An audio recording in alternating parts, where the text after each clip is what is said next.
Hi, everybody. My name is Jennifer Locks. I am the Education and Outreach Specialist here at SARC. I'm with Miss Victoria. So this week we're going to do something a little bit different than our normal Facebook Lives. We are going to be doing an interview with a counselor. And I know a lot of people get scared or intimidated by the counseling process. So I wanted to bring Victoria here today to talk about kind of what that looks like, how you get started, what are some common responses, and kind of ease everyone's fear a little bit about this because it is definitely needed for some people, and I just want to do that. So I'm going to ask her a few different questions. I'm going to start off with just an introductory. So Victoria, could you tell me a little bit about yourself? How did you get into counseling? What made you become a counselor? And did you have a mentor along the way that helped you out? Yeah, definitely. So like Jennifer said, my name is Victoria. I'm originally from the Austin area, so not too far from home. Let's see. I went to undergrad, got my degree in psychology, and a year after that, I worked in case management, mainly with children and youth. So kind of got to dip my toes in the mental health world, but it was there that I also knew that I wanted to go a little deeper with people. So I went to the University of Denver and got my degree in international disaster and trauma psychology. And that's really, the main focus of that program was merging a trauma-informed perspective and a person's culture and traditions and what makes them who they are. And so during my time in grad school in Denver, I got to do quite a few different things. I got to work at a domestic violence shelter with women and children. And then I got to work at a mental health outpatient center for people who have experienced any kind of trauma. So that might be a car accident to sexual abuse to a natural disaster and kind of everything in between. And then I got to go abroad for about 3 months to Nepal and work with children or I guess young boys and teenagers who had experienced childhood sexual abuse as well. And then I've been at SARC for about a year and a half. So I think like many other people in the mental health field, they have either experienced their own struggles with mental health, they've known somebody, a family or friend, family member or friend who has been impacted by some kind of mental health struggle, which kind of catapults them into this career. So like that, I too have had my own experience with mental health. And so that's kind of what drew me to the mental health field. And then specifically being a counselor, I kind of knew in high school that's what I wanted to be. And then when I was in college, I got to be a part of a group, a community that worked with individuals who had been sex trafficked. And so that's kind of when my eyes were open to the world of sexual violence, and knew that that's kind of where my passion was. So that's kind of how I got into working with sexual assault survivors. As far as mentors, I feel like I've kind of had several mentors throughout my different educational and career stages, I guess. In college, there were a couple professors who stood out and I would get to meet with. Same with grad school. I was kind of drawn towards the professors, obviously, who were doing things similar to what I wanted to do. And then in my internship in grad school, my supervisor, her name was Heather. She was amazing. She really, I feel like, tried to like cultivate my passion and help me grow in that and lead me in really good directions and point me to really good places and people. And then currently right now, I'd say Some of my mentors are my supervisors, my clinical supervisor being Allison, and then my supervisor at work being Debbie. They both have a ton of experience in domestic violence and sexual assault, and they have been huge in my growing and my journey here at SARC. So I'm definitely thankful for that. So yeah, I think that about sums up. Yeah, I think that's great. I think it's also important for people who are starting the counseling process, they're scared to go in it, to kind of get to know the counselors, to know like kind of what their experience is and like what education they have. Sometimes that can help people not feel as scared to go in there. But Absolutely. so for people that are interested but maybe not started yet, what does the counseling process look like? And for anyone watching, how can they get started? What are the steps they need to take for that? Absolutely. So I think counseling can seem very intimidating, and it is. It is kind of a weird process that you go and you meet this stranger who you're supposed to talk to and share some of the hardest things in your life, and that is kind of a weird, scary thing. So I definitely want to normalize that feeling, and as counselors we know that, and so when you end up meeting with us or talking with us, we know that, and we honor and your story and see the bravery and courage that it took to even just come into our office or even just pick up the phone and call us. So to get started, it's pretty easy. You would just call our 24/7 hotline at 979-731-1000.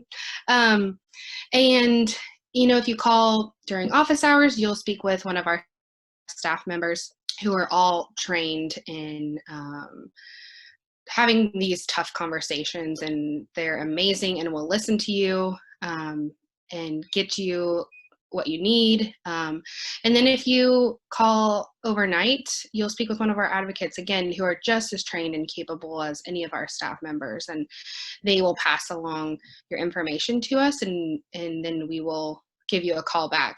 But basically, if you call us, you'll speak with a staff member advocate. When you're speaking with a staff member, you will get asked just a couple basic information questions. So we'll just get name, number, things like that, to kind of get to know you, get to know what's going on. And then we'll allow you to ask us a few questions. So if you have any questions for us, or any concerns, anything else that's going on, we'll kind of ask you a little bit about your situation. And based on that, we will get you any immediate resources that you might need, and just kind of go from there. After we get that information and some of the immediate resources that you need, if we have a wait list, you'll be placed on our wait list. At any given time, there's no way to really tell how long you'll be on the wait list, but we definitely will get to you as soon as we can. Feel free to call as many times as you need to see where you're at on the wait list, or to follow up with us. We will not be bothered by that. And then whenever your name comes up on our wait list, a counselor will call you and speak with you, and get you scheduled on our calendar. And so basically the first appointment, things are a little different right now because we can't be in the office. But typically when you come into the office, you will fill out some paperwork with us.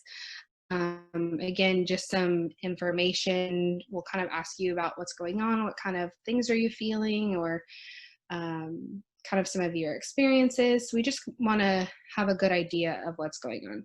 So that would kind of be the first session. And in the first session, we don't get into anything really that deep. We just, again, you're getting to know us, we're getting to know you. We'll go over some common effects. We'll go over what the healing process might look like. And it is still similar to what we're doing virtually, just not as paperwork heavy. But that's kind of what it looks like to get into counseling. So, yeah. And so another just quick question on that. So the sessions that you guys are having, is that going to be over Zoom? Is that over the phone? Just for people that maybe are looking for access to the internet, that kind of thing. Good question. So, right, normally, pre-COVID, we were doing everything in the office. Right now, it will be over Zoom. If for some reason Zoom is not an option, we will work with you for whatever fits you best. We just prefer to use Zoom, to use a video conferencing, just so we can see you and you can see us. But don't let that hinder you. If you also don't feel comfortable being on video, again, like I said, we will work with you with whatever is most comfortable. Okay, great. Well, thank you. I'm going to move on. And then also, I just want to add too that all of our services are free and confidential too. So obviously really good, because some counseling centers can be a little pricey depending on the available funds that people have. So we'll go to the next question here. Okay. What are some common misconceptions about therapy? I know in the past, therapy was kind of hush hush, a little more private. You don't really talk about it, but as everybody's getting a little more progressive on that, what are some common misconceptions that people still have today about therapy? Yeah, I think like you just mentioned a couple of the ones, at least for our services, that it can be really expensive, and in some places it can be, but for SARC, like Jennifer said, we are completely free.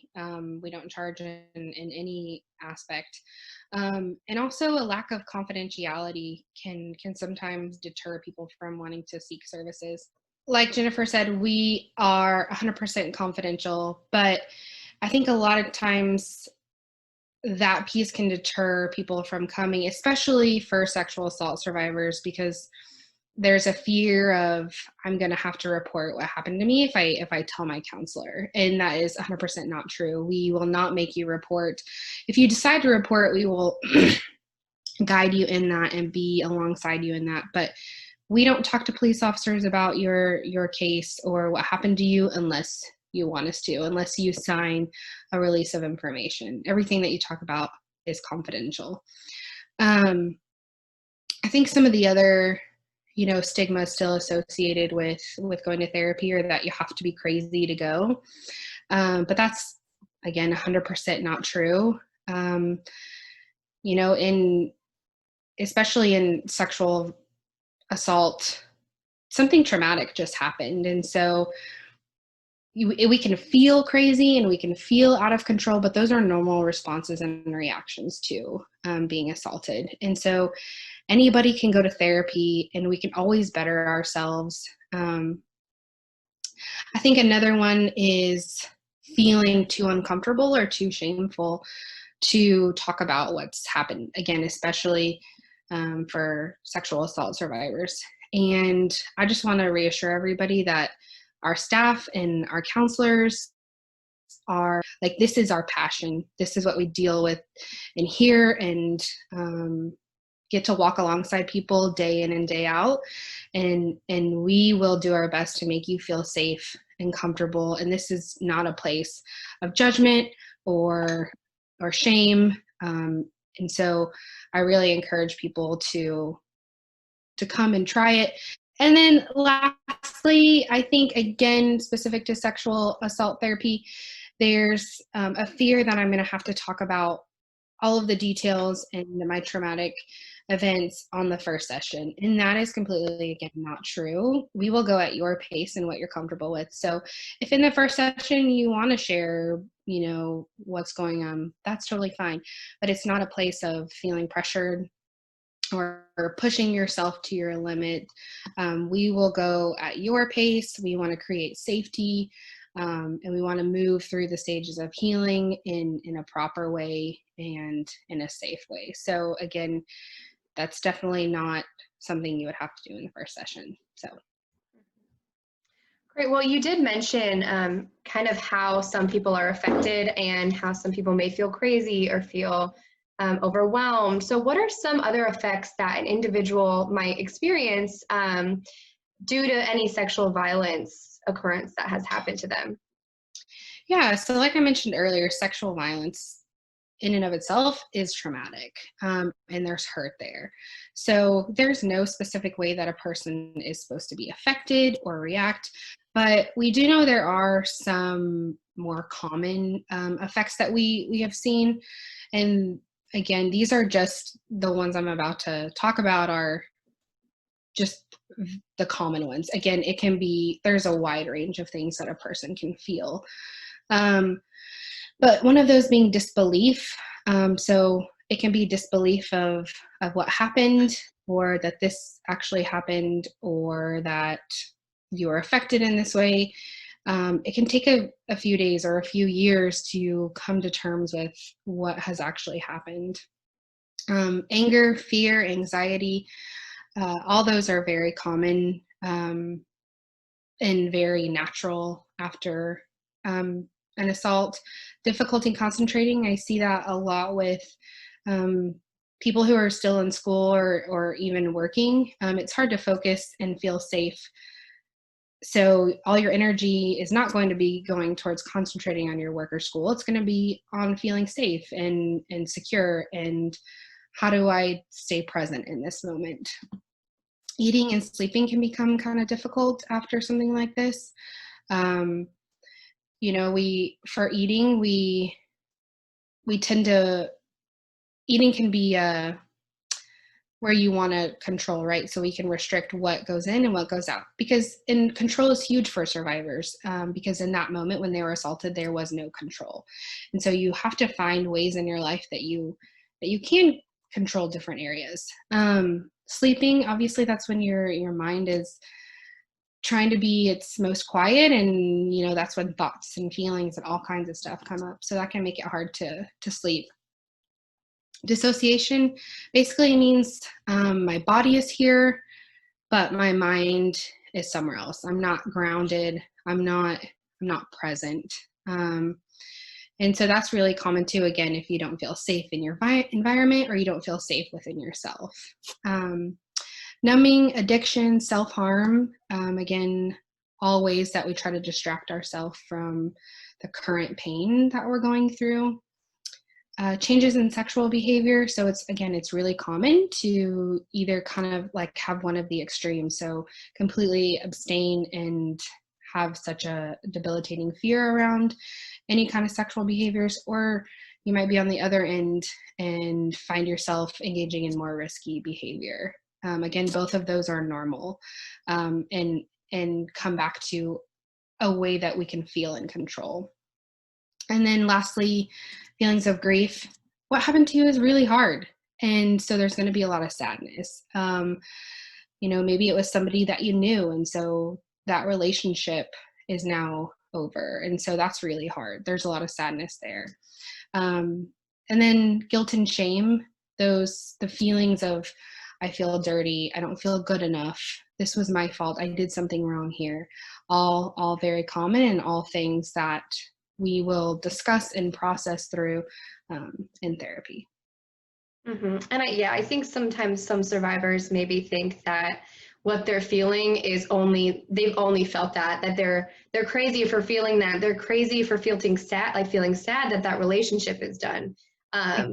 They feel like other people would maybe judge them for that. But of course, as Victoria is saying, like, we don't judge at SARC, and a lot of people don't. So come to us and we can help you. And also another thing too, so Victoria also said that sleep problems is a huge issue with anyone that has experienced trauma in general. And that is what our 24-hour hotline is really great for. So we were talking about advocates being on hand 24/7. So if at 3 a.m. you haven't slept all night, at 3 a.m. you are having these thoughts and you just need to get it out and talk to somebody, we will answer that. So there's no time that's too late for us. So it's 24/7. I just want to kind of plug that, just because it is a huge issue and a lot of people do experience that. But well, thank you for saying that. We did talk about common misconceptions of counseling and therapy earlier, but what are some common misconceptions about sexual violence and survivors? Because I think there's some victim blaming that kind of goes on, just the way that society happens. There might be some misconceptions about what sexual violence looks like, and also about survivors themselves. Absolutely.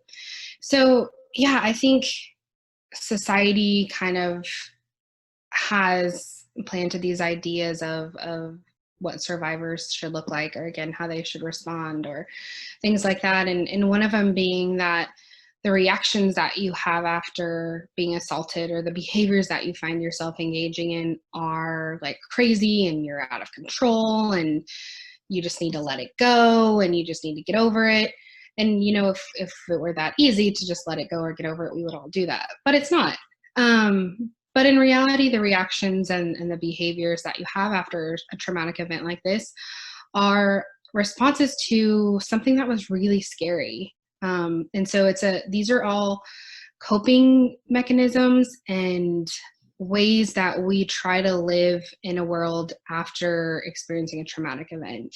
So in reality, these are things that these are ways that we're trying to protect ourselves. Are they healthy for the long term? No. And so that's when therapy comes into place. But your brain and your body are really such amazing things. And so they put these behaviors and reactions in place, again, to protect you. So you're not crazy. You're not, out of control or any of these things. These are all responses to something that was really, really terrifying. I think some other ones, some like you mentioned, some victim blaming, but and something that a lot of survivors feel, either from society or unfortunately sometimes from police officers or whoever, family members. There's a feeling of, I should have screamed, I should have fought, I shouldn't have had that drink, I shouldn't have gone back to that apartment. In hindsight's 2020. But in reality, unless there is consent, it doesn't matter what you did, it doesn't matter what you wore, it doesn't matter how you danced, it doesn't matter any of these things. And so if there is not consent, then the sex should never have happened.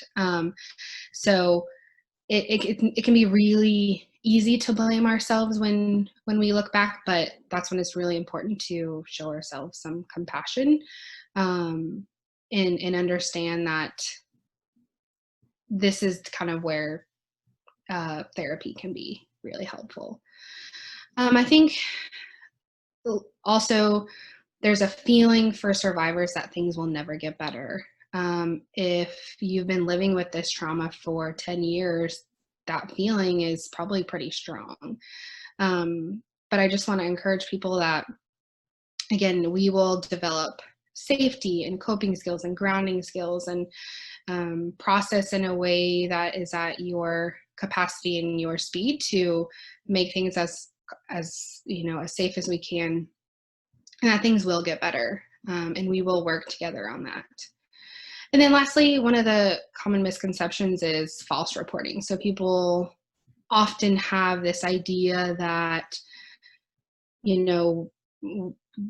women or even men are reporting and they're not telling the truth, or they're trying to, revenge or whatever it might be. But the truth is, that false reporting only occurs from about 2 to 8% of all sexual assaults that are reported.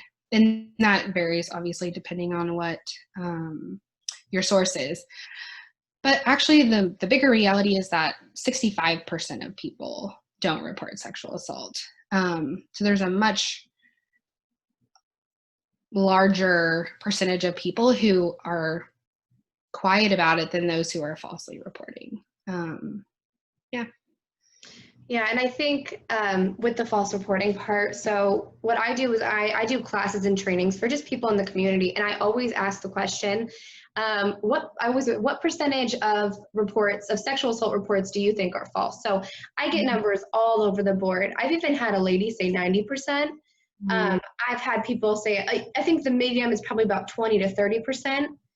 So also in regards to false reporting, at SARC, our advocates, our staff, our counselors, we believe you is what I want to get across. And we, like I said, are honored to hear your story, and we know the bravery and the courage that it takes to show up or to make a phone call.